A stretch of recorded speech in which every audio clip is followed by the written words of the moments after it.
nitakuwa wapi, lakini nataka kuongea habari ya unlocking the promises of God. Nimeshaeleza mambo kadhaa hapo mbeleni, lakini nitakupea kwa muktasari kidogo, kisha tutasonga mbele. Number one, nimesema ya kwamba if you will ever come to the place of the promises of God and unlock the promises of God, you must know the promise and the giver of the promise. Uijue ahadi na mwenye kupeana ahadi. Bwana Yesu atukuzwe. Hauwezi fuata ahadi ambao hauijui. Hauwezi fuata ahadi kwa kila mtu. Nilipeana mfano. Nikasema hauwezi ahidiwa na yule ndugu, nitakupea 10,000 alafu uende kwa yule mama umwambie 10,000 ile 10,000 nataka unipatie. Huyu hajui kile unasema habari yake. So you must know the promise and the promise giver. Praise the name of the Lord. Na nimesema hivi mapema, ni vizuri mtu kujua ahadi zinatokea wapi. Number one, promises, majority of the promises, I said over 90% of your promises are in the word of God. Hili neno limejawa na ahadi zile unapaswa kushika. So ujifundishe neno, ujiulize maandiko yanasema nini. Bwana Yesu asifiwe. And let me tell you this, the other promise ambao nilisema, it is the promise that is given by God prophetically. Mungu akanena na wewe, neno la unabii likasemwa kwako. Neno lile kumbe linabeba nini? Promise ya Mungu. Bwana tukuzwe. Hizo ahadi mbili, na nikasema ahadi ya neno la kinabii, it must be consistent with the scripture. Bwana Yesu asifiwe. Unajua Mungu huongea na watu wengine huongea badala ya Mungu. So unaweza kutana na mtu akwambie mimi ni nabii na nimesikia Bwana amesema, alafu mtu umeolewa anakuahidi utaolewa tena. Huyo mtu ni mwenda wazimu, wachana na yeye. Endelea na maisha bila kufikiria vile amesema. Praise the name of the Lord.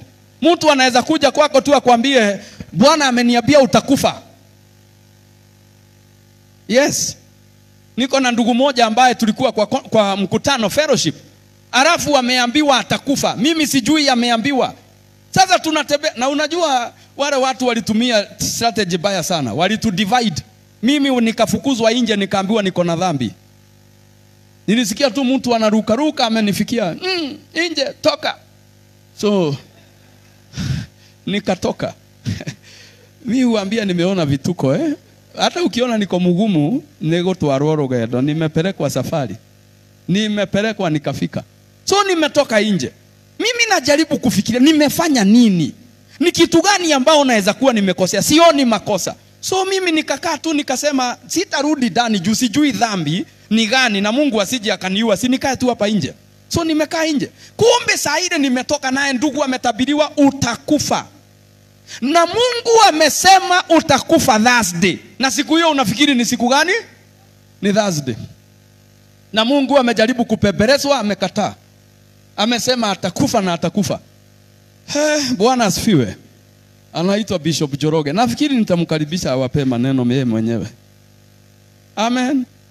Sasa mimi ninajaribu tunatembea na ndugu tukirudi nyumbani. Najaribu kuongelesha ndugu namwambia unaona tunaenda nasema kitu. Hasemi kitu.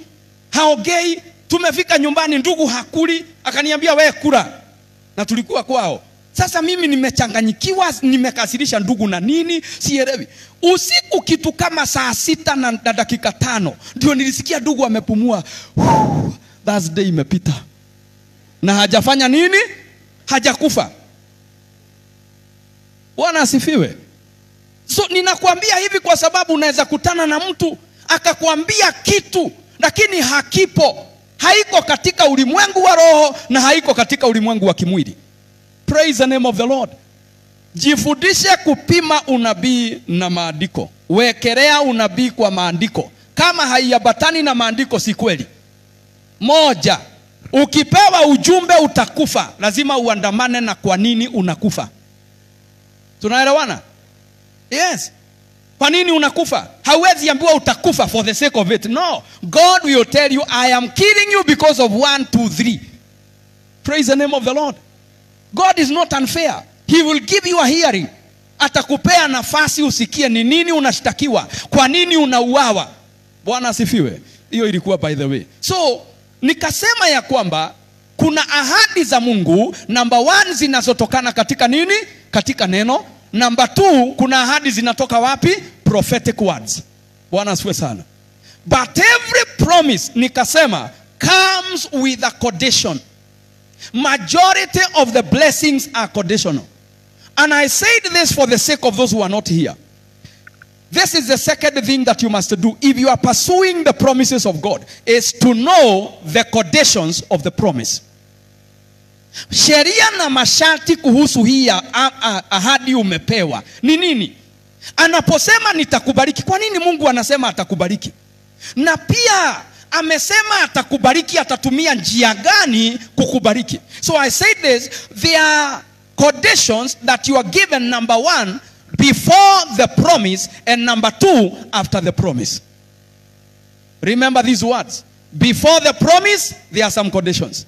After the promise, there may be some conditions. Glory be to God. Nimepeana mfano wa mtu anaitwa Naaman, na tutakuja hapo baadaye kidogo. Naaman alipoambiwa enda ukaoge utapona, hakuambiwa akipona atafanya nini. The issue for him was before.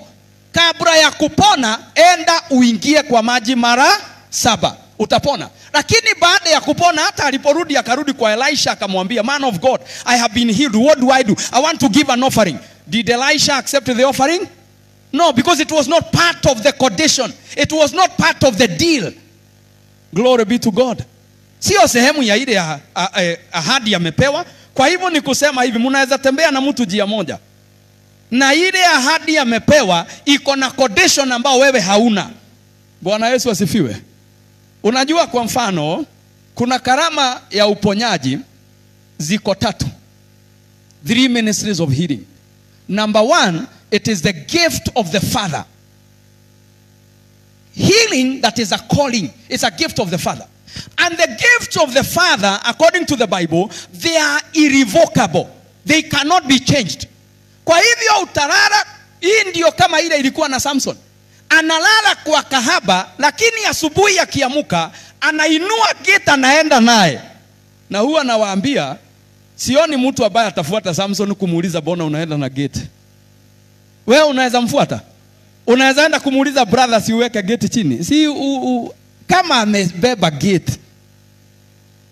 Na siku haikuwa imeng'olewa, si ile ilikuwa inatengenezwa.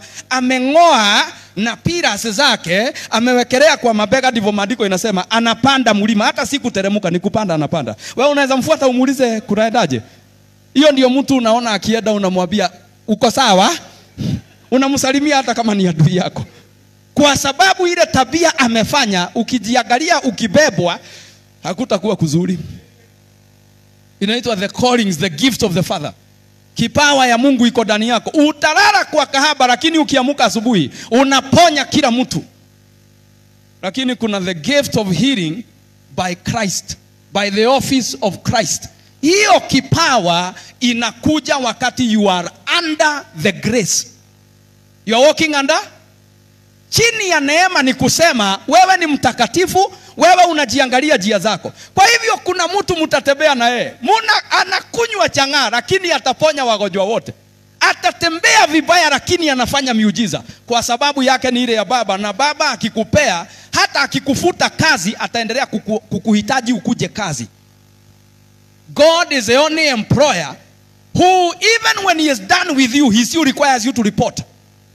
Ukuje tu kazi kama kawaida. Watu wakikufuta kazi hawataki kukuona. Wanakudismiss, wanakuambia kwenda. Lakini Mungu anakufuta kazi na kesho anatarajia urauke tu ukuje kazi kama kawaida. Na alikufuta. Mulimalizana hata akaandika barua, huyo mtu si mfanyikazi wetu. Lakini kipawa changu si kiko ndani yake, kitafanya kazi mpaka ikwishe. Jembe ya Mungu haiwekwi kwa store.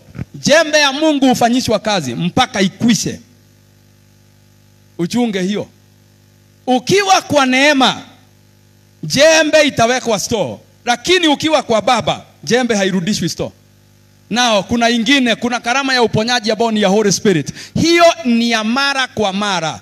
Inaweza kuja juu yako, Holy Spirit ashuke juu yako, uponye mtu, lakini baada ya hiyo ukiwekelea mwingine mkono haponi.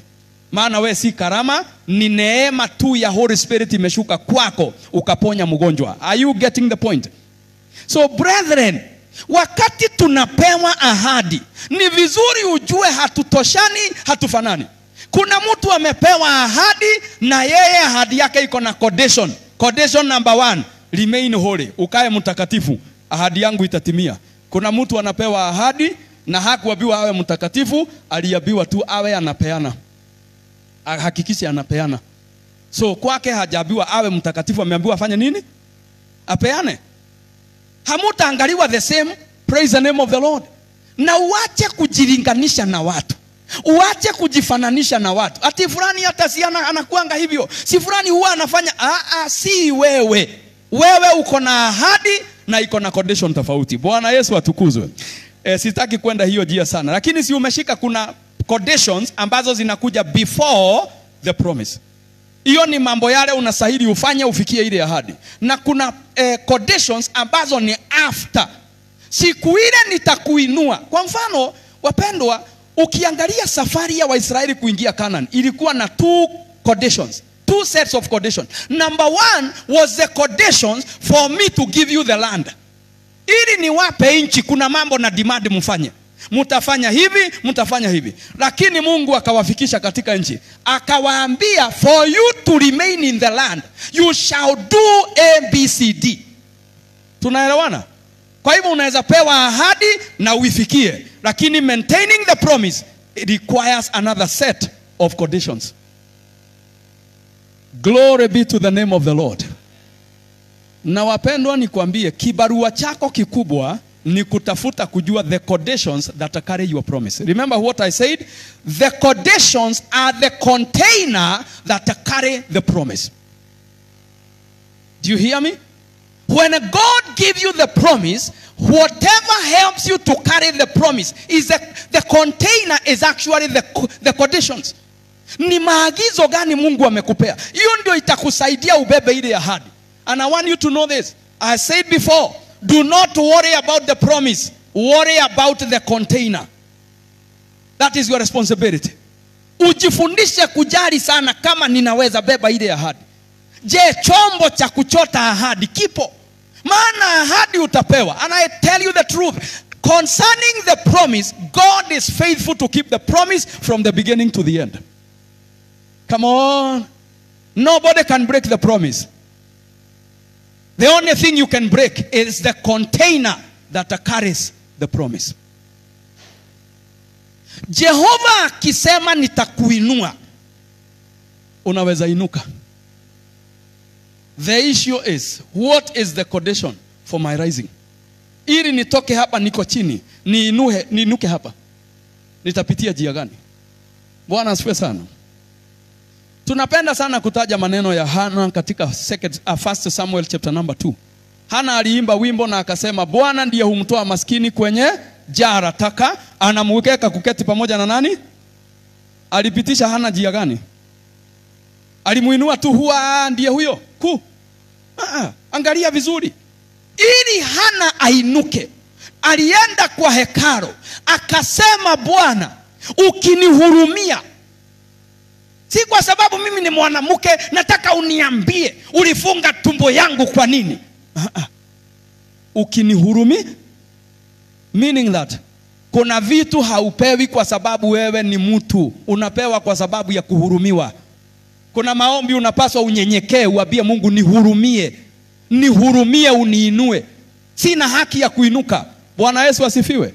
Lakini ukiwa mtu ambaye unaomba kana kwamba ni right yako kupewa kila kitu, ni right yako kupewa hizo vitu, ni right yako kubarikiwa, wapendwa, utapotea. Kuna vitu nyingi hautafikia. Bwana asifiwe. So akaenda akasema ukinihurumia, na tena akasema unipe mtoto. Na usinipe tu mtoto, nipe kijana. Akaomba kitu ambao Mungu alikuwa anataka kufanya. Akasema nitakurudishia. Naye Mungu saa hiyo amechoka na mtu anaitwa nani? Eli na watoto wake. Mungu anatafuta, nitapata wapi kijana? Nitapata wapi mtu nimuinue akuwe kuhani? Sasa Hana amekuja ameomba kuambatana na matakwa ya Mungu. Mungu akaona mtu ambaye anaweza barikiwa. So wakati Hana anasema unamuinua masikini, unamketisha pamoja na wafalme, brethren, it was not universal. It had some conditions. Praise the name of the Lord. Na Hana akakaa miaka mingapi? 2 na mtoto. Akanyonyesha mtoto. Wakati mtoto alimaliza kunyonya, akarudi hekaruni, akapeana mtoto. Biblia inasema kwamba na Mungu akamfungua tumbo lake likazaa watoto wengine wangapi? 5. Nataka kukuuliza, katika hii miaka 2 mtoto anakuwa, hakungekuja mtoto mwingine? Kuna baraka ambazo ni conditional. Mungu anatarajia, if you do this, I'll do this. Praise the name of the Lord. If you want me to maintain your capacity to bring forth, uendelee kuzaa watoto, uendelee kubarikiwa na wa kwanza, wa pili mpaka wa 6. If I have to continue, huyu wa kwanza panda. Amen. Lakini hapo ndipo watu wengi nilikwambia, sisi tukisikia tu ahadi ya Bwana, haleluya, tumekimbia nayo. Hata tunaenda tukiambia watu wapendwa, wait for me, just wait, give me this 1 year. Haleluya. Nakuambia Bwana amesema, Bwana ameniongelesha, Bwana amenitokea. Umetokewa ni kweli, lakini did you ask God, hivyo umeniambia nitafanya nini iwe? Nimewapea mfano wa Manoa in the book of Judges chapter 13. Manoa, malaika ametokea mke wake. Manoa aliambia mama, wewe unaweza kuwa ni kiherehere unatupea, ngoja kidogo, ngoja kwanza. Akaambia Mungu, Mungu, ni wewe umetokea mke wangu? Tokea tena, kuja utupee habari vizuri. Mungu ametuma malaika tena. Malaika alipotokea Manoa alimwambia, ni wewe ulikuwa na bibi yangu jana? Kuna maneno aliniambia, hebu rudia nishike vizuri. Akapewa condition, hakuna kukunywa. Na niliwaambia si Manoa aliambiwa asikunywe, so Manoa hata agerewa, Mungu alikuwa sawa na yeye. Mke wake ndiye hakufaa kulewa. Haleluya. Hizo ni mavitu zimeandikwa huko kwa Biblia. Na zimeandikwa hivyo ili ujifundishe. Kuna mtu atakunywa na haulizwi swali na Mungu, hakufi. Anazeeka akiwa anaikunywa, shangaa anagonga kugoga na maini yake iko sawa. Jaribu wewe ukunywe. Huwezi gonga miezi 3 kabla hujaraswa Kenyatta. Kituambia mchungaji uniombee sana, ni baridi tu nasikia. Si baridi, ni maini ilifanya nini? Ilimalizika kitambo. Kwa sababu wewe haukupewa, condition yako ni hiyo, usikunywe. Bwana asifiwe. Jeremiah 35 nimewasomea sana hapa. Habari ya wana wa Rechab. Waliambiwa na baba yao, hamtakunywa divei, hamtakunywa kileo, hamtakula matunda ya mizabibu, kaeni hivyo na msijenge manyumba. Nyinyi kaeni watu wa mahema. Nyinyi hata watu wakiwachekelea, kaeni kwa mahema. Akawaambia mtaishi siku nyingi. Glory be to God. So sometimes even your life is dependent on the conditions you are given. Praise the name of the Lord. Ukikosa kujua conditions, nitakuahidi kitu kimoja, life utangangana na mambo mengi. Hata ile Mungu amekupea na akakwambia ni yako, utangangana kuishikilia, utangangana kuiweka. Utafika mahali watu wengine ndio huwa unasikia wakicomplain, wakisema Mungu si mwaminifu. Hata unapewa ahadi haikuji kuwa. God is a faithful God. Praise the name of the Lord. Yes, a very faithful God. Na ni mwaminifu kwa neno lake. Hawezi kudanganya. Akisema nitakubariki, anamaanisha nitafanya nini? Nitakubariki. Utafute binu ya kubarikiwa ni gani? Bwana Yesu asifiwe. Elisha, 2 Kings, not 2 Kings but 1 Kings chapter number 19. 1 Kings 19 ndio utapata the story, and then the story continues in 2 Kings chapter number 2 there. Katika chapter 19 of 1 Kings, Biblia inasema Elijah anapita, ameambiwa na Mungu, anoint Elisha the son of Shaphat to be a prophet in your place. Are we together? And then you shall go and anoint Jehu to be the king of Israel. And what was his name? There was another guy ambaye atakuwa the king of Assyria, ninasahau the name. Bwana asifiwe. Akaambiwa watu 3 watapaka mafuta. Elijah anapita, anakuta Elisha, anamuangushia nguo na anapita. Bwana asifiwe sana. Na Elisha akasikia hii si nguo ya kawaida. Hii nimeangushiwa, ni nguo iko na upako. Jamaa akafuata Elijah akamwambia, my master, niruhusu niambie familia kwa heri nikufuate. Bwana Yesu asifiwe. Elijah alimuuliza nini? Mimi niko na nini na wewe? Nimesema unifuate. Ni wewe utatafuta kujua the conditions of what God has given you. You are anointed to be a prophet. pursue the path of the prophet. Lakini kama hutaifuata njia ya manabii, utawachwa bila unabii.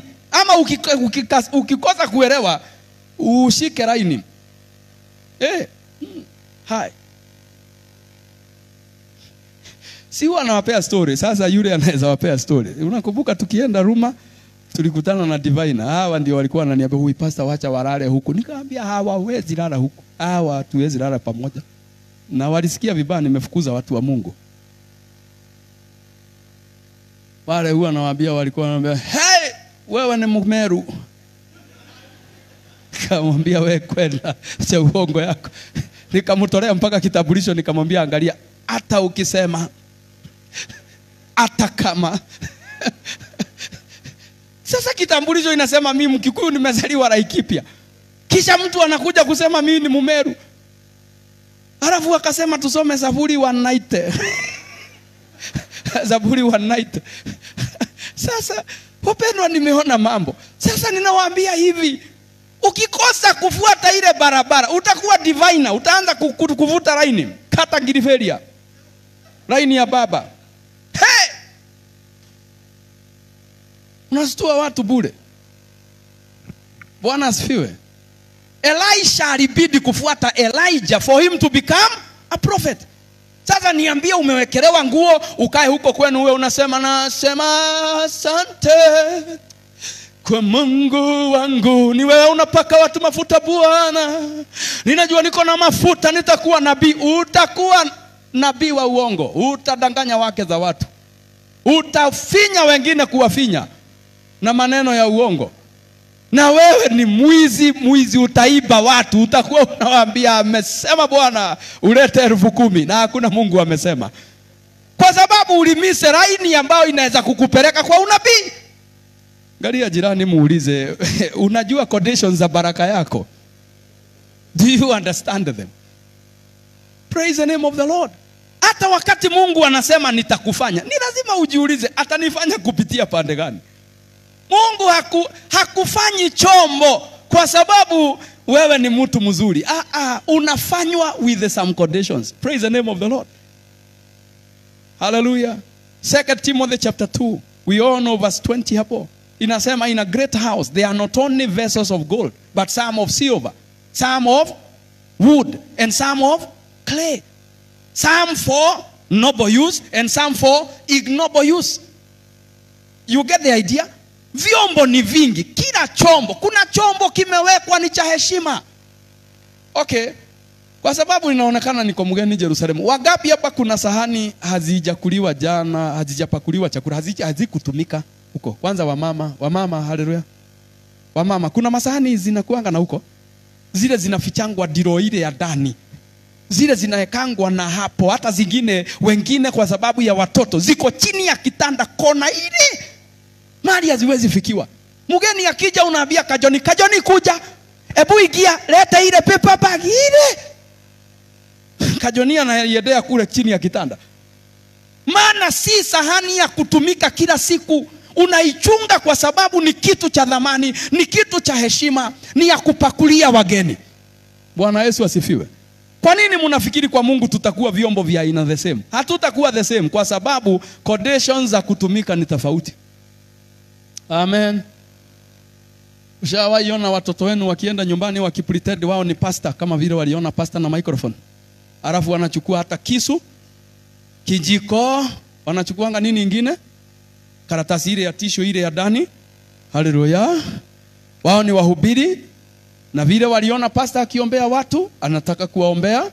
Na wengine kwanza hili kadogo niliwaambia muwaene courage. Akikwambia touch, aguka. Simama baadaye. Muene courage, ako na power. Haleluya. Power itakuja tu baadaye.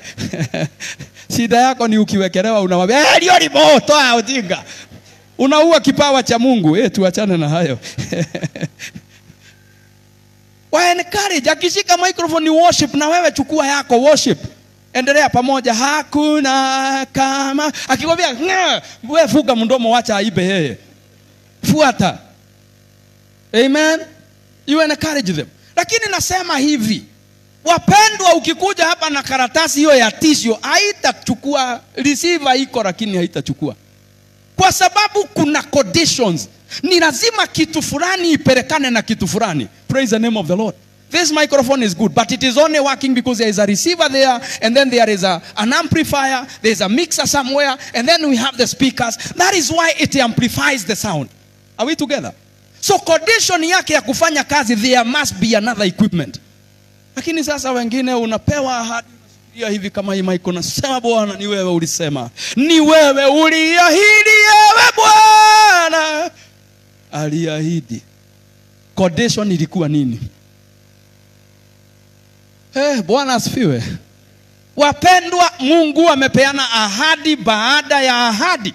Biblia tunasoma, nitakuwa kichwa sitakuwa mkia. Hiyo ni Deuteronomy 28. Hallelujah. Bwana ni wewe utapelekana na mimi kutoka mwanzo. Uniachi Bwana. Oh yes, hallelujah. Unasonga songa Joshua chapter 1. Mahali nitakanyanga patakuwa pangu. Si watu wote wanakanyanga panakuwa pao. Si habari ya miguu, ni habari ya condition. Bwana Yesu asifiwe. Ni condition gani ulipewa? Praise the name of the Lord. Condition zingine nimesema ni before, zingine ni after. Mungu anaweza kukwambia nitakubariki na shamba, kumbe hakubariki na shamba lako. Anakubariki kwa sababu kutakuwa na wajane. Angetaka wawe na mahali ujenge kanyumba kamoja, umpe mjane aishi pale ubarikiwe. Lakini wewe unajenga, una fence mpaka unaweka electric fence juu. Na unatoka kila siku kuangalia kama iko sawa. Na unaambia soja, hebu test. Guza mwenyewe. Anaguza, anagongwa, unamwambia iko na power. Kwako hakuingiwi. Kumbe Mungu hakuwa amekupea nyumba uweke security ya sengenge. Alikuwa amekupea plot ujenge security na mwanamke mjane mmoja. Hiyo ndio ingekuwa waya yako ya kulinda, hakuna mtu angeingia. Ukamisi hiyo. Sasa utaishi na mawaya. Wezi wanakata na wanaua mbwa. Unasema hii Kenya uchumi umeenda vibaya. Hii serikali hata ilindi watu. Polisi sijui wanakuanga wapi. Polisi hawezi kuwa kila mahali. Si uemploy polisi anaitwa malaika.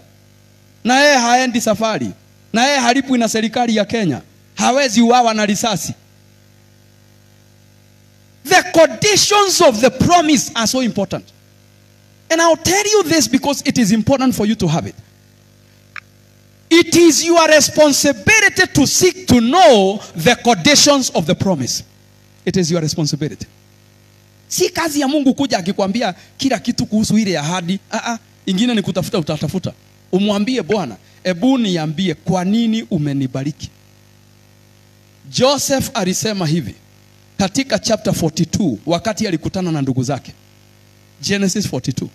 Alipokutana na ndugu zake aliwaambia, for you meant evil, but as for the Lord, he sent me ahead of you to preserve life. Come on. Kuuzwa kwangu si chuki iliniuza. Mungu akusaidie uelewe hiki.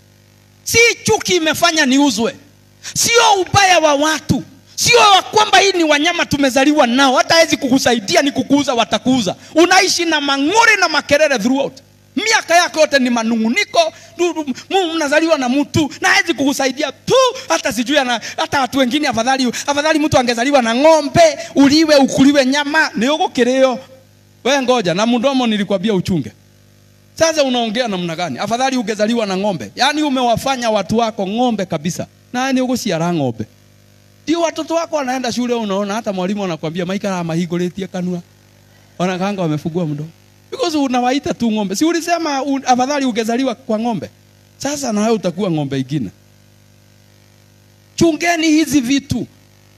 Kuuzwa kwako. Kuna watu wanakataliwa katika family. Maana Mungu angetaka wajipande. Na ili wasimpee mwanadamu utukufu, wawe wanapea Mungu utukufu.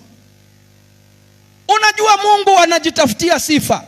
Na katika kujitafutia sifa kuna watu wanapitishia kwa moto. Ili wakitokea wanaishi kusema ndiga tiga kugaole mwega. ndigatiga kugawe ngai maria mothe ujekeire baba ndikariganirwo. Mambo yale umenitendea sitafanya nini? Sitasahau. Mtu anaimba wimbo, niliwaambia huyo ndugu akiimba huo wimbo ni mahali alitolewa na Mungu. Ndugu Mwai, amen, anasemanga kwa testimony yake, aliingia kwa gari kiti ya mbele, conductor akaja akamwambia brother, alikuwa anataka kuingia, conductor akamwambia kijana, enda kiti ya mwisho. Na ndiye mtu wa kwanza kuingia gari. Can you imagine hiyo madharau? Nissan imesimama, haina mtu, wewe ndiye wa kwanza. Sasa kujipanga hapa mbele. Conductor akaja akamwambia kijana, waachana na hapa mbele, enda nyuma. Unaona kiti ile ya nyuma, kona, kaa huko. Ndugu anamwambia hii gari haina, nimesema uende nyuma. Unajua mtu mwingine anaweza kuongea mpaka unashindwa kama amekula shetani ama akona nini. Maana ni amri anatoa, hata si request. Ndugu akanyenyekea tu, akaenda pale nyuma, akakaa. Gari imeenda. Barabarani wamepata accident. Hakuna mtu alitoka mbele. Walikufia hapo. Ndio akaimba wimbo. Si tumeimba leo? Si Mungu anajipatia utukufu? Kitu gani inakusubua? Sasa wengine hii kukataliwa na familia, mateso unayapitia, ni kwa sababu Mungu anatafuta utukufu kwako. If you don't understand that, the condition of your walk, kumbe Mungu umenipitishia hapa ili siku moja nitangaze wema wako. Bwana Yesu asifiwe. Can you imagine this? Ati Biblia inasema Mungu Samsoni kupenda Delaila, ati ni Mungu alikuwa anatafuta nafasi ya kutoanga wa Filisti. Sasa Mungu anatafuta nini nitatumia ili hawa watu ni watwange wasa nione. Halafu anainua Delaila. Sasa can you imagine ati Delaila ni strategic plan ya Jehova? Salimia jirani, mwambie huyu Mungu ni wa ajabu. Can you imagine unaweza pewa mzee ambaye anakusubua na ni Mungu anakupanga? Mzee anakusubua na ni Mungu tu. Mungu yuko kazi. Mungu ni Mungu tu. Na atabaki kuwa Mungu tu. Umekaa hivyo na anakuona tu, hata unapigwa makofi na Mungu ni Mungu tu. Na atabaki kuwa Mungu tu. Haleluya. Unatuangua tena unasema nitatoka. Ukienda kutoka, mzee anapiga magoti anakuambia, nyina wa John, sitawahi kukuguza, hebu leta ile Bible ni hapa nayo, hapa na Bible. Lakini ukimaliza mwezi unatoa kwa tena. Unamwambia si uliinua Bible? Anakuambia Bible, nikainua Bible mimi. Na hakufi. Ile siku na wazee ungetaka wakufe uolewe kwingine ama ukae sigo. Akufe tu uwe sigo. Badala ya kusubuana usiku na mchana. Amen. Mama anasubua wewe na anakuja chacha na inua mikono sana, ni wewe. Ni wewe Bwana. Unaona vile machozi inadondoka, unashindwa analia juu ya dhambi ama ni Mungu. Halafu hata wakati roho anatembea dia wa kwanza kuanguka. Oh, haleluya. Paka unachanganyikiwa. Mungu unaguza wale wabaya ama wale wazuri? Na Mungu ni kampango amekupangia. Kuna mahali anataka ufike.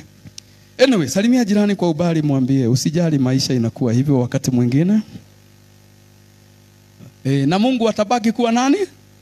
Mungu. But what I want you to understand, the condition of your promise. Ili usijichoshe na mambo mengi. Usijiue kwa sababu ya yale ambayo yanatesa wengine, yanasumbua wengine. No. Stand your ground. Do what you are supposed to do. Follow the conditions of your promise. Na niliwaambia number 3 is about believing. Kuamini. You must believe the promise giver and his promises. Uamini mwenye kuweka ahadi na ahadi alizokupea. Umuamini hivyo. Nilisema hivi kwa sababu nataka kupita ili nikusomee neno moja hata wakati tunafunga. Niseme hivi,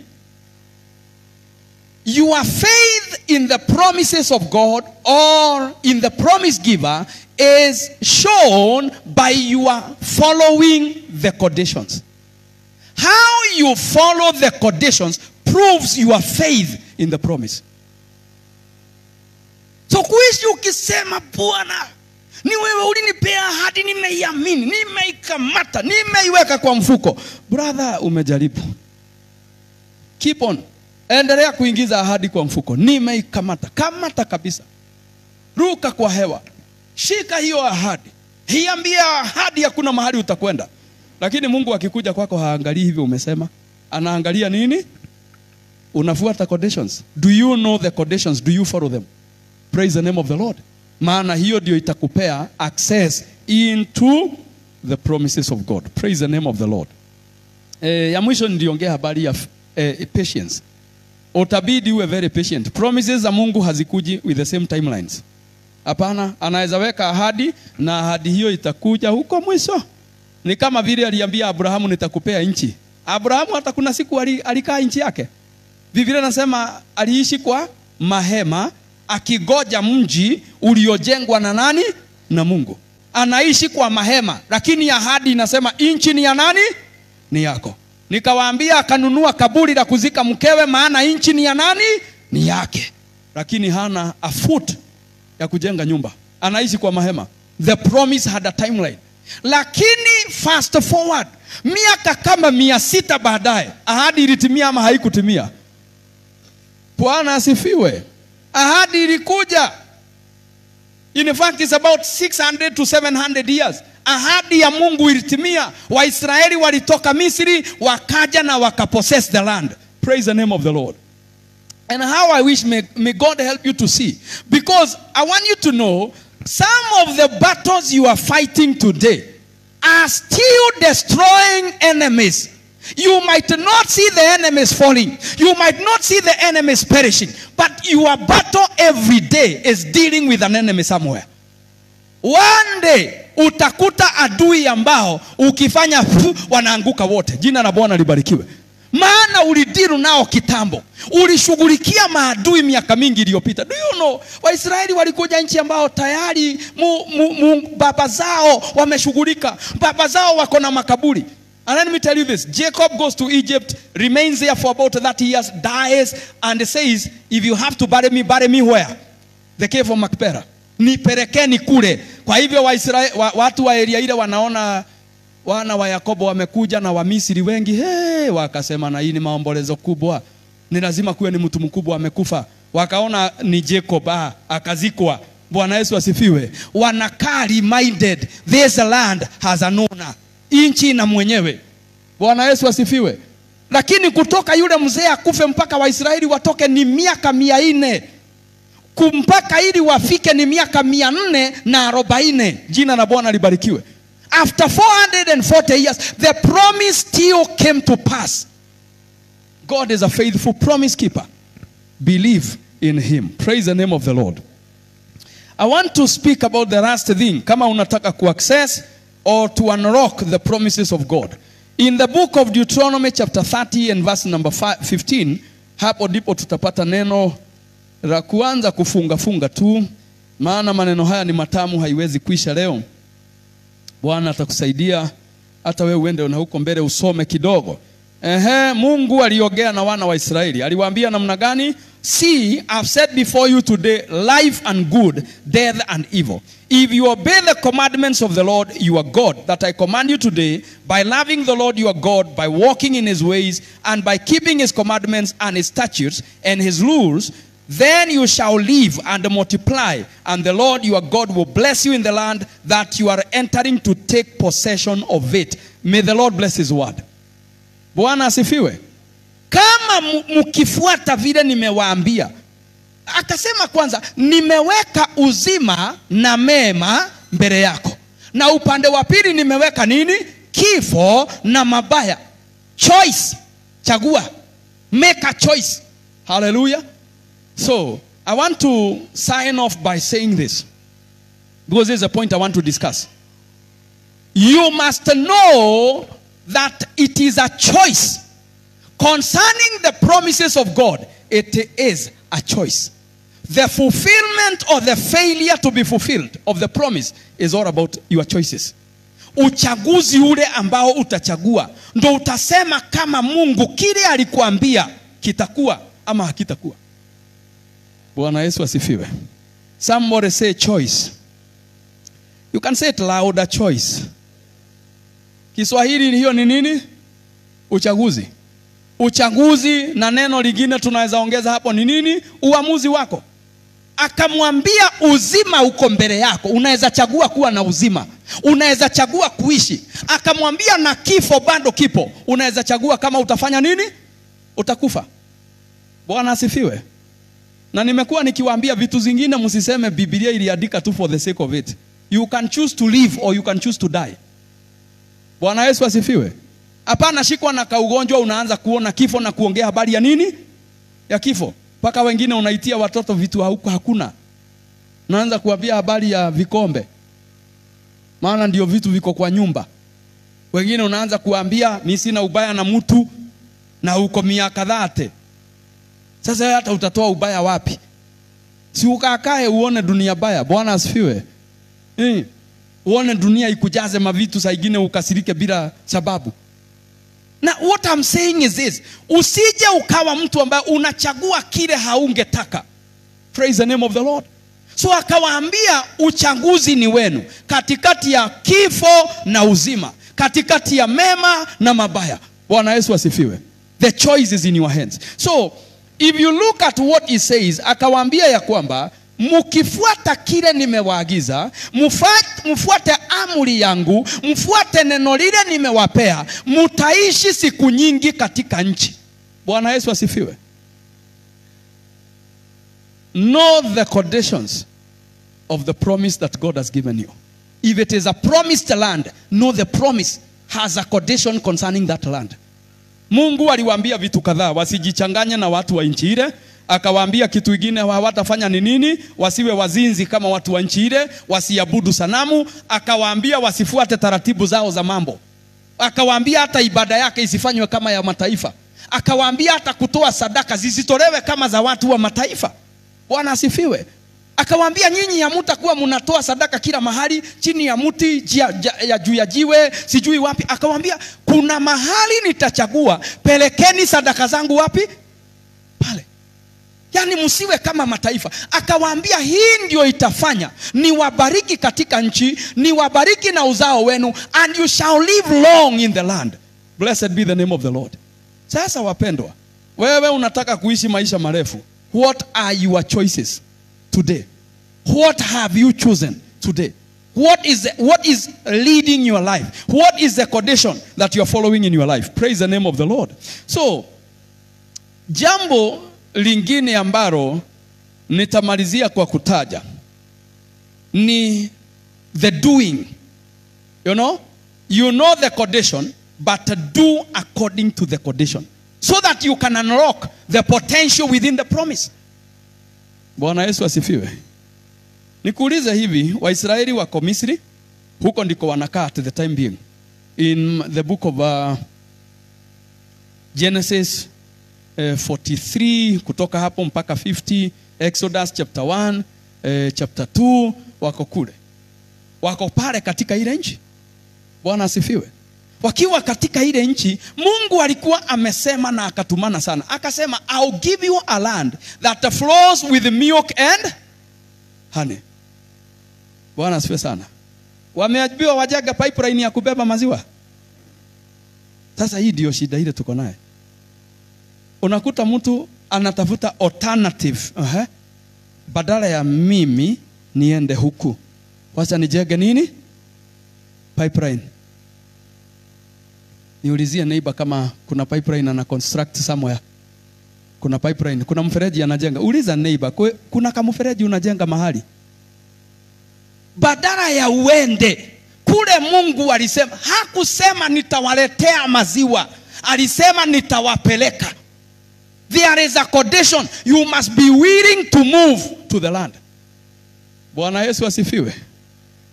Ibrahimu ametumana, Genesis chapter number 24. Ametumana akaambia mfanyikazi wake, enda katika nchi ile nilitoka, uchukulie Isaka mke huko. So jamaa ameenda na ameomba Mungu, yule msichana atakuja, nimwambie anipe maji ya kunywa, anipe na ape ngamia zangu, wacha nijue ni yeye. Msichana amekuja anaitwa Rebeka, msichana mrembo, bikira wa mtu. Oh, haleluya. Mzee amemwangalia hivi anasema, wewe kweli. Lakini kuna test. Kama atanipea maji na anyweshe ngamia. Na yule msichana akafanya vile. Alipoombwa maji alimwambia mzee, "Oi, naona hata umetoka bali, wacha ninyweshe ngamia." Amewekea ngamia maji. Lakini condition yake ya kuolewa haikuwa kama utapea ngamia maji. Are you willing to go to my senior? The man of God. Are you ready to go? Praise the name of the Lord. So ujue ya kwamba God can speak. God can prepare you. God can say things that he will give to you. But you must know the condition for you to receive. Bwana Yesu atukuzwe. Sasa niambie Rebeka akianza maringo. Sasa mimi, ukiangalia baba yangu ni tajiri. My brother Laban here. Tutasikia opinion yake. Kugendaje? Angefika kwa Isaka. Maana Isaka hawezi kuja, ni wewe ufanya nini? Uende. So hata wale ambao tunatafuta baraka, tunatafuta ushindi, ni lazima tujiulize, what is the condition to the thing that God has spoken? Bwana asifiwe sana. Na ukiona Mungu amekuambia jambo lakini haulifikii, tafuta makosa yako katika kutojua the condition na kutozifuata. You have no other problem. Please brethren, wacheni shetani ya kuwe shetani na abaki kule anakaa. Kwani shetani anaweza kuwa kitu kingine? Kesho shetani ataitwa nani? Next year shetani atakuwa anaitwa nani? Shetani. Si wengine hapa mumekaa siku nyingi? Si tumefunga na kufukuza mapepo? Mbona hazijakuisha? Sababu zinakuanga tu pepo, unafukuza hizi, zinaenda hivi, zingine zinatoka pande hii. Kama idhia ikihetukanaga, kwani wewe usomagi Biblia? Shetani aliuliza umetoka wapi? Kuradarada dunia. So shetani anakuanga kupita hivi, shetani nyingine inapita hivi, zinakutana zinabiana hai. Umetoka pande gani? Kuko namna gani? Inaambiwa huko watu wameomba sana. Inasema wacha nipitie labda nitakuta wamemaliza maombi. Shetani zinakuanga hivyo zinaradarada. So ndio hazikuishi, ndio unaombea shida moja inaondoka unaona ingine imetokea. Kwa sababu mashetani ni yale yale. Lakini kuna jambo moja unaweza kuwa na uhakika nayo. If you are a man who understands the promises of God, kuna mahali hata unaweza sema, let the devil exist. My life is not dependent on the devil. I am depending on the Lord. Bwana asifiwe. Niliwapea andiko katika John chapter 9. John chapter 9 tulisoma verse 1, 4 hapo hivyo. Mnakumbuka mtu yule ambaye alikuwa kipofu kutoka kuzaliwa. Alafu Yesu amekoroga matope, amempaka, akamwambia enda ukaoge. Unajua ninawaambia hivi kwa sababu promise ya Mungu ni hakika. It depends on you. Ukianza reasoning sasa Yesu hata huna huruma. Sasa unaona mimi kipofu, alafu unaniambia niende bali kota getoma modo na kashupa hata hema. Huwezi tuma mtu na kachupa achote maji. Bwana Yesu asifiwe. Yesu si habari ya kachupa. Yule jamaa shida yake ilikuwa kusikiza. Shida yake ilikuwa utiifu, na ndio maana anatumwa. Maana that is the condition of his hearing. Bwana atukuzwe. Sasa niambie wewe ndiye huyu Bwana. Kama ni wewe, hata ungekuwa unaona sina macho, ungekuwa hata huku niambia niende bali, ungeniambia niende tu hapa karibu ama niombe maji kwa jirani. Sasa wewe unaonekana hata haukui serious. Hapana. Bwana Yesu asifiwe. There's another word about ningetaka in your own time. You look into the same. You can read at your own time. Mark chapter 10 from verse number 17 to 22. Kuna jamaa alikuja kwa Yesu akamwambia, Bwana, hata Biblia imeandika, I was reading a version ambayo inasema alimkibiza bio. Akakuja akamwambia, Jesus, nataka kuuliza, excuse me, ni kitu gani naweza fanya niingie ufalme wa mbinguni? Bwana asifiwe sana. Yesu akamwambia, kwani hujui imeandikwa namna gani? Usiibe, usizini, usiue. Akamwambia, jamaa akamwambia, Bwana, hiyo mambo yote nimefanya tangu nikiwa mtoto. Sema kitu kingine. Maandiko inasema, I believe this should be verse number, hebu niona kama naweza kupea the same, nisije nikakupea the wrong verse. Bwana asifiwe. Mark chapter 10. Nikupee, nafikiri hii itakuwa katika mstari wa ngapi?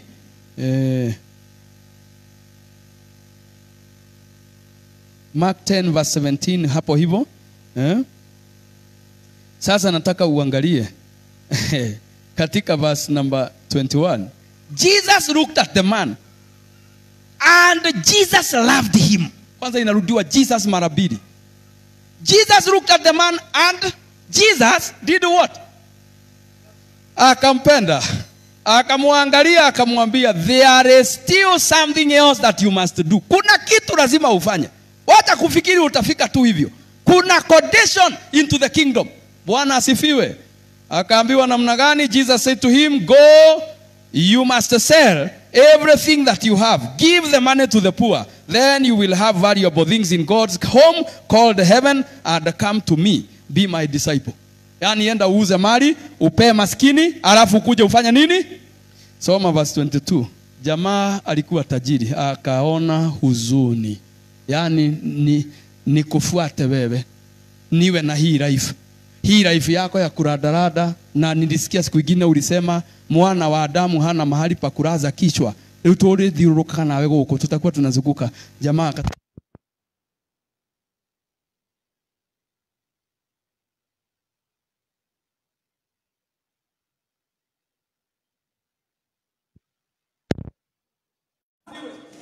and you can see after that alienda na huzuni.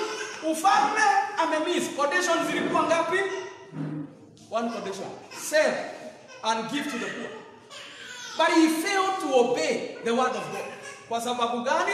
Ni mtu aliyekuwa hana nia ya kufuata instruction. Ndio ninasema hivi ni vizuri kila mtu atafute kujua ni instruction gani zinanihusu. Condition ile inanihusu katika kitu kile tunaita the promise that God has given me. What is the condition? Praise the name of the Lord. Amen. Because if you don't know the condition, utamiss the promise. I want to wind up by saying, maana nafikiri ni vizuri kumalizia pale. Bwana asifiwe sana. Amen. Ikiwa utaifikia ahadi ile umepewa, ujifundishe na ujiulize swali, condition yake iko wapi? Please, when God gives you a promise, seek to know the condition. I will repeat myself. The condition is a container to help you carry the promise. Let me say this again. The condition is the vehicle that takes you to the promise. That is now a different twist. The condition is the vehicle that takes you to the promise. Kwa hivyo ukiwa mtu ambaye haukujua condition ya kile unataka kufanya, Mungu ninataka kutajirika, Mungu ninataka kuinuka, Mungu ninataka kubarikiwa, condition ile kama hauijui, hautafika kwa ile baraka Mungu amekupa. Hata kama yeye mwenyewe alikuahidi, hata kama aliongea usiku na ukasikia sauti. When you, in your own time also, I would like to mention a scripture that is good for you. That is in the book of Acts chapter number 9. Utasoma habari ya Paulo wakati aliangushwa na malaika na mwangaza ukamwangazia. Alipokuwa amelala chini aliuliza, who are you Lord? Wewe ni nani?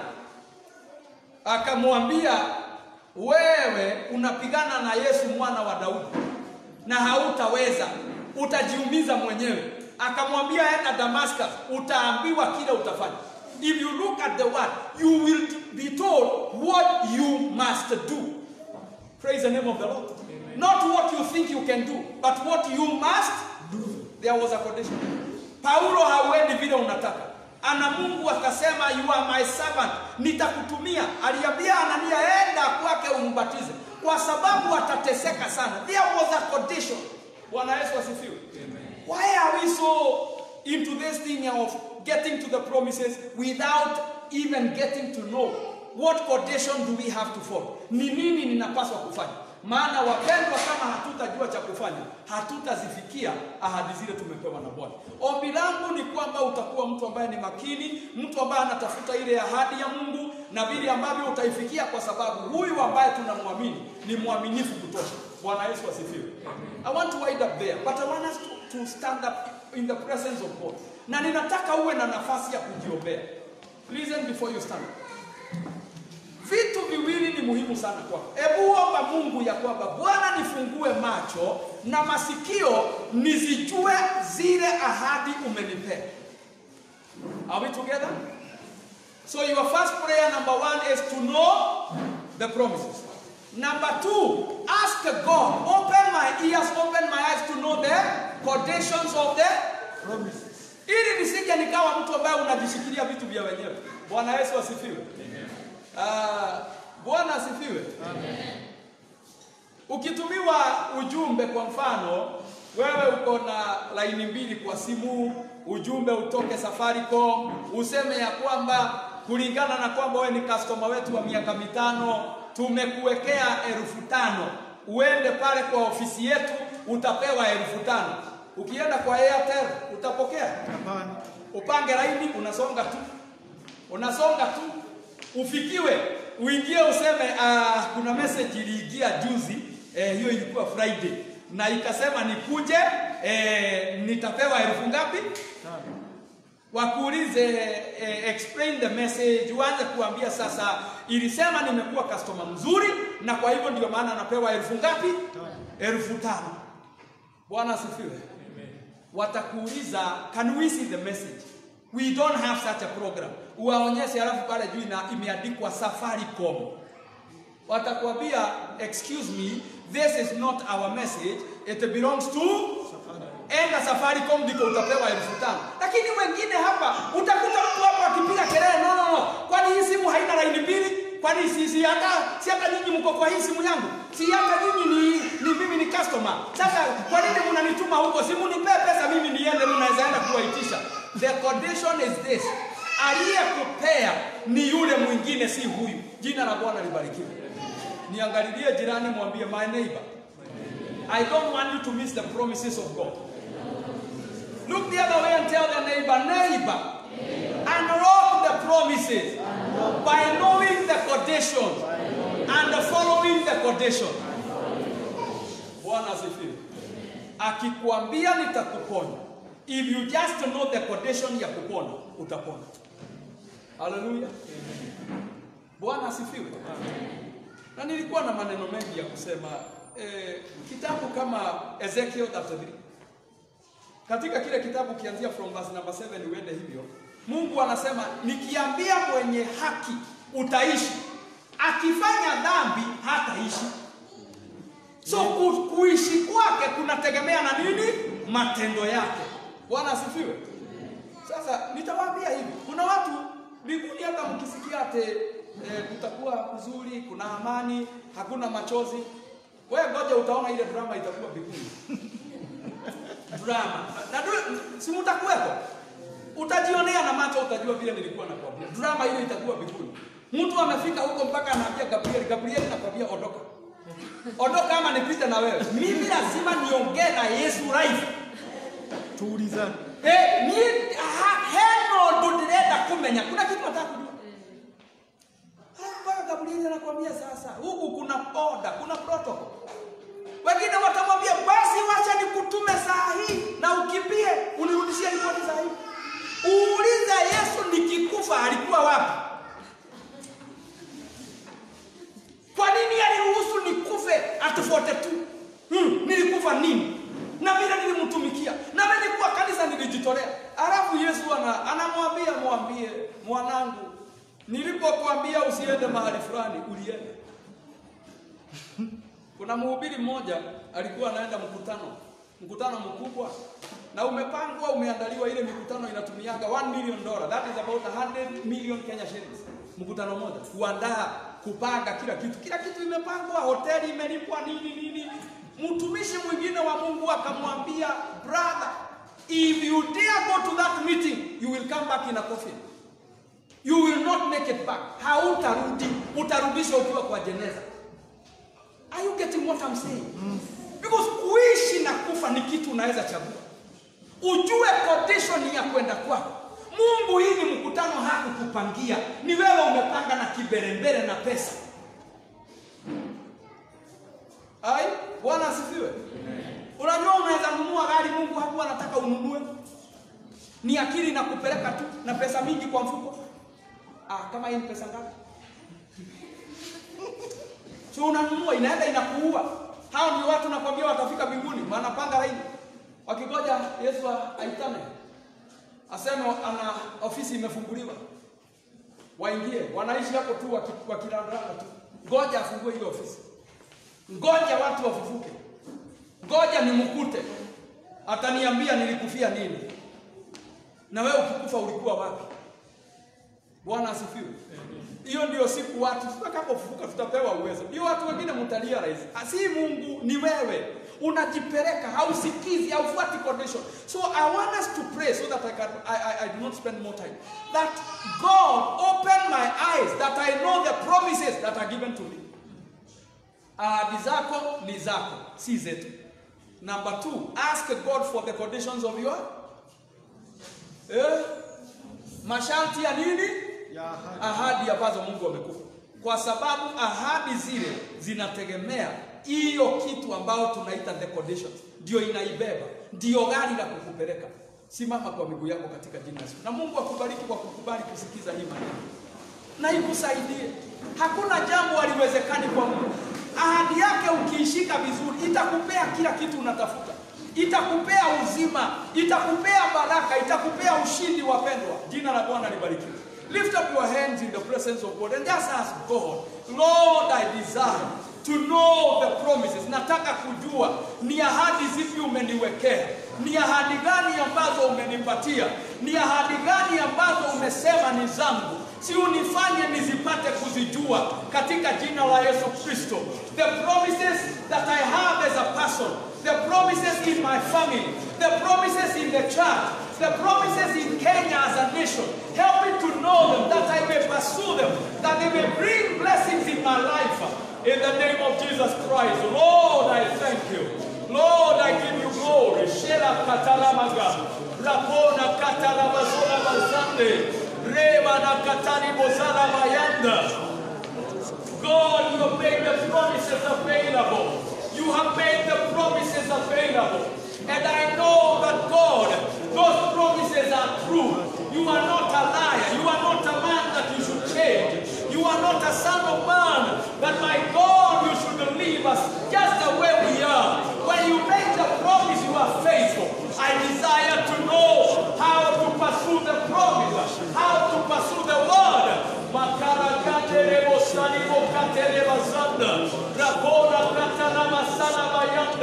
I desire to hear the promises that you have given unto me. I desire to understand the promises that are made to me. I desire to understand the promises that are made for us in the mighty name of Jesus Christ.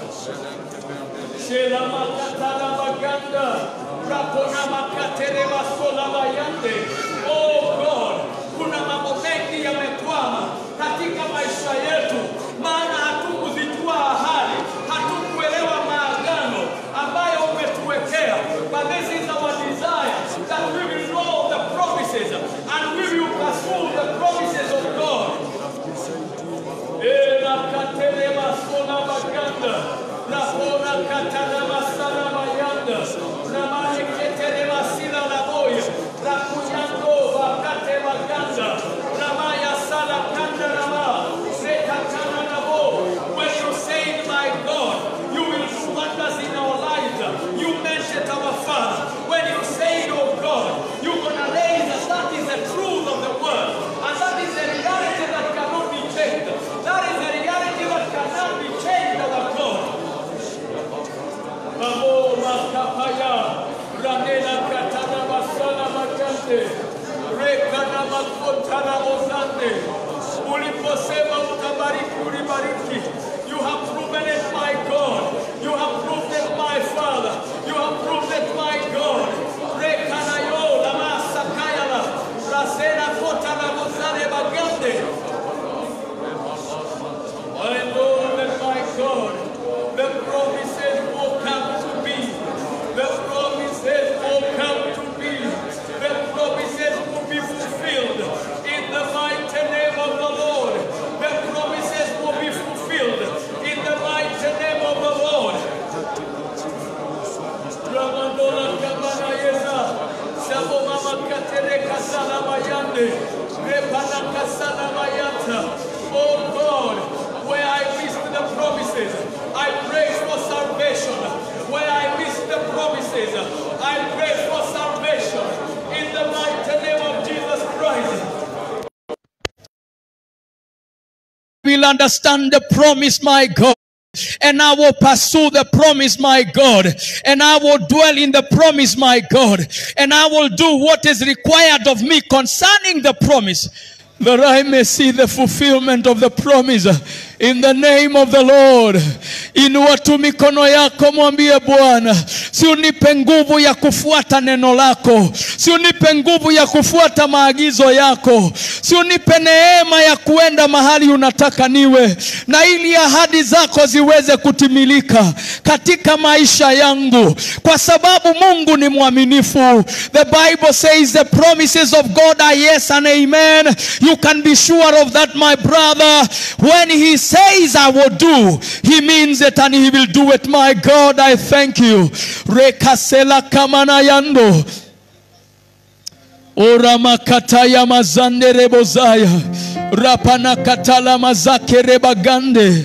I pray, my God, the promise keeper, you who said and you do, my God.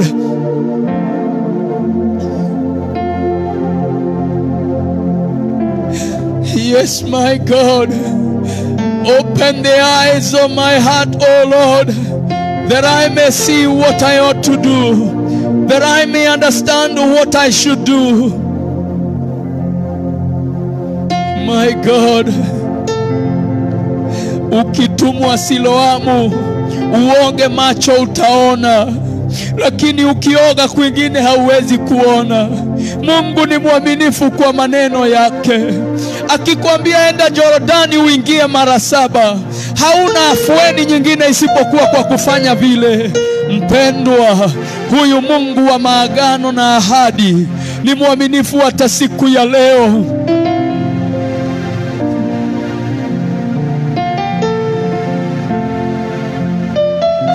Mama kabasina mayande.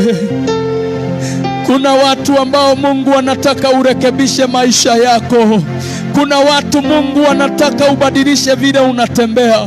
Mungu anataka ufuate neno lili amekupea.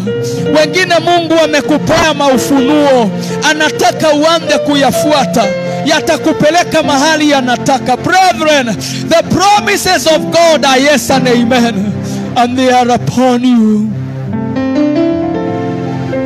Makasala makaye mana masolobo. Ropasela la makandere bababaza. I will follow you. I will do what you promised, my God.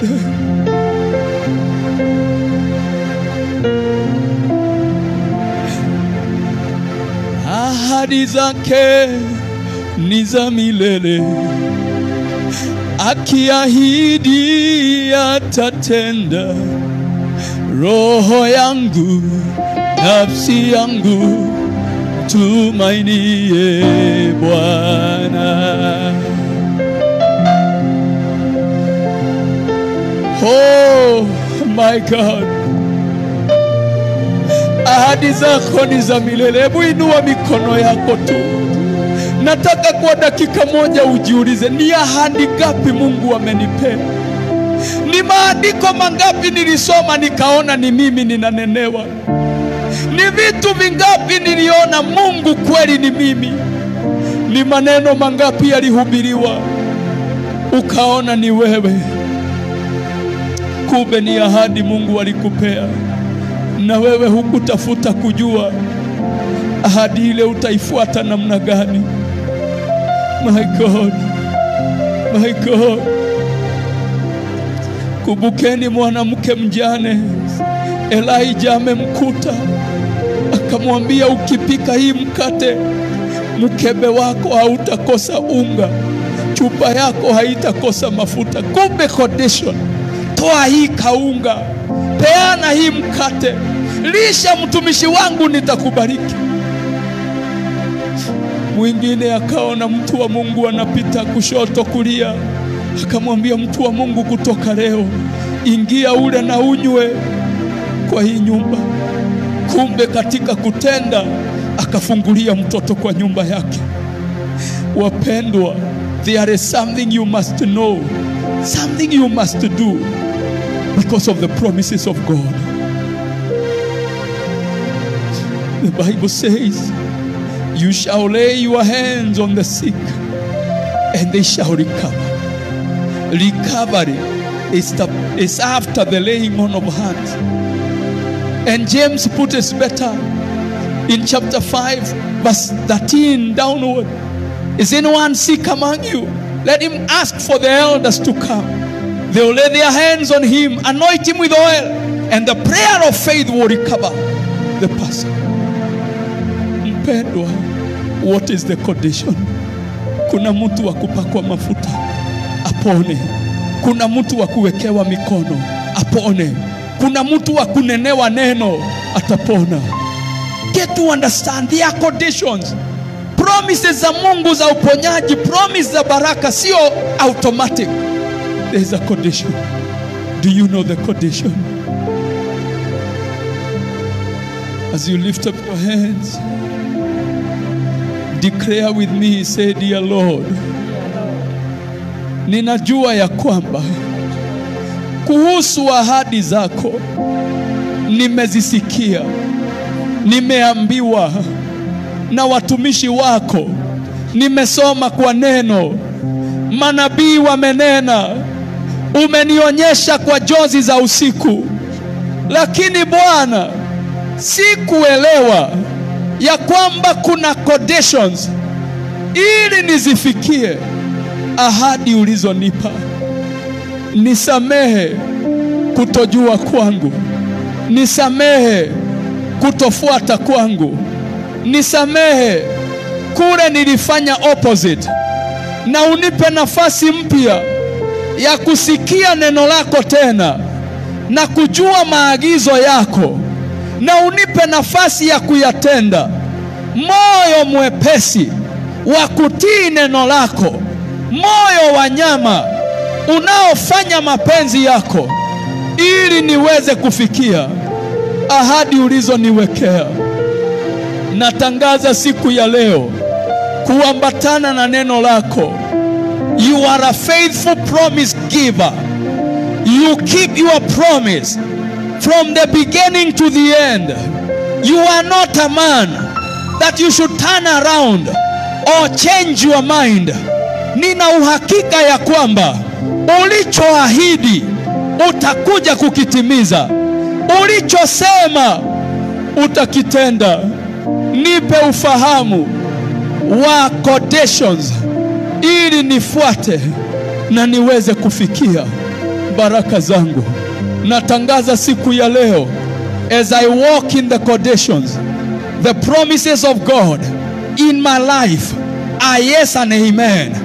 They have been spoken, they will come to pass. God has revealed, He will fulfill it. I declare, healing is my portion, life is my portion, blessings are my portion. I will not be barren, physically and spiritually, mentally and materially. I will be blessed. When I turn to the right, when I turn to the left, I will receive the blessings of God. I will receive the favor of God. My life will never be the same again, for I believe in the promises of God. This is my faith in Jesus' name. Somebody celebrate the glory of God in this house. My God, I bless you and I give you honor and I give you praise because you are worthy. You deserve the glory, our Father. Kwa hii nyumba kama upo na wewe ni mgonjwa, inua mikono yako kwa imani. Baraka hizi ambazo ziko kwa hii nyumba, everything is possible. Yes, Father, you are the healer. Haijalishi kama ni ugonjwa wa siku nyingi ama ni wa siku moja, we have a God who heals.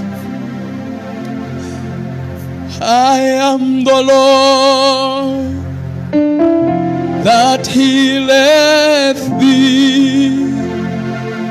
I am the the Lord, your healer. I sent my word and healed your disease. I am the Lord, your healer. I am the Lord, I am the Lord that healeth thee. I am the Lord, your healer. I sent my word and healed your disease. I am the Lord, your healer. I declare as per that word of God, you are the Lord our healer. And I speak this word by the power of God. Let the word of healing flow from every corner of this house in Jesus' name. There's somebody who has suffered, oh God. And you brought him here, you brought her here. That in this day you may set him at liberty. You open the prisons, my God. You let the captives go free.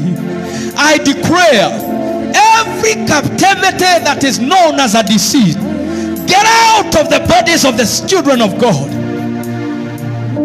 Get out of their bodies. Get out of their lives. By the word of God, I decree the healing of God. Na wale umeinua mikono, pokea uponyaji wako. Somebody, the power is flowing. Yes, Lord, thank you for the power. Thank you because you are taking out the disease, the pain and the trouble. And God, I also decree, even those who are watching online, let the healing power flow. Let the anointing and the grace of God flow. Let the might of God be upon their bodies. Every infection, I curse you in the name of the Lord, and I command you, be uprooted from our bodies. Damu yetu ipone, mili yetu ipone, mifupa yetu ipone, katika jina la Yesu. Kuna mtu unafunguliwa, kuna mtu unatolewa mahali pa madawa, kuna mtu unatolewa mahali pa mateso. God has healed you now. God has taken you to a new place, a place of health, divine health.